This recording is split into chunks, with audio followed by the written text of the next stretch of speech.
Ragam Bahasa Indonesia. Halo, perkenalkan, saya Anissa Maharani Ate dengan NIM 23100260016. Kali ini kita akan membahas tentang ragam bahasa Indonesia. Ini adalah komitmen Indonesia untuk menjadi bagian dari solusi. Untuk memberi sebanyak-banyaknya. Berat, kamu gak akan kuat. Biar aku saja. Sebagai alat komunikasi, bahasa tentunya mempunyai ragam.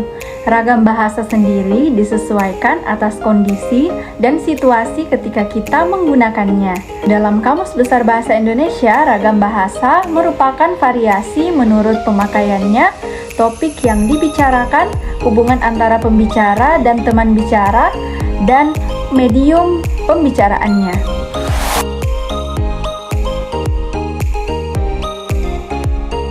Berdasarkan media yang digunakan, ragam bahasa terdiri atas dua, yaitu ragam lisan dan ragam tulisan. Ragam lisan merupakan bahasa yang dituturkan langsung oleh sang pembicara kepada lawan bicara. Ragam lisan sangat berkaitan erat dengan kondisi, situasi, dan waktu saat kita berbicara. Dalam penuturan bahasa lisan, kita perlu memperhatikan intonasi dan nada bicara, karena sangat berpengaruh pada maknanya loh. Contohnya, kita mengambil kalimat, aku makan roti adik, dia menangis. Ketika saya mengucapkannya dengan, aku makan roti adik, dia menangis. Tentunya berbeda dengan ketika saya mengucapkan, aku makan roti, adik dia menangis. Dari contoh tersebut, kita dapat menyimpulkan bahwa ternyata nada dan intonasi bicara sangat berpengaruh terhadap makna yang diterima oleh lawan bicara.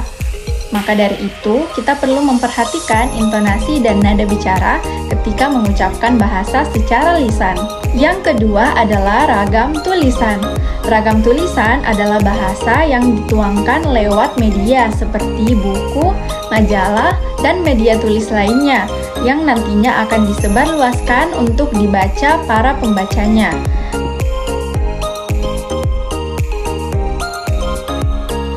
Ragam tulisan tidak memperhatikan kondisi, ruang, dan waktu karena isinya dapat dibaca kapanpun dan dimanapun.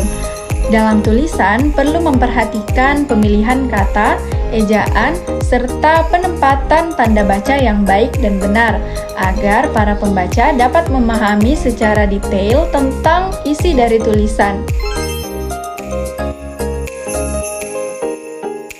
Selanjutnya, berdasarkan situasi penggunaannya, ragam bahasa terdiri atas dua, yaitu ragam ilmiah dan ragam non-ilmiah. Ragam ilmiah mengacu pada penggunaan bahasa-bahasa baku dan sesuai dengan kaidah kebahasaan.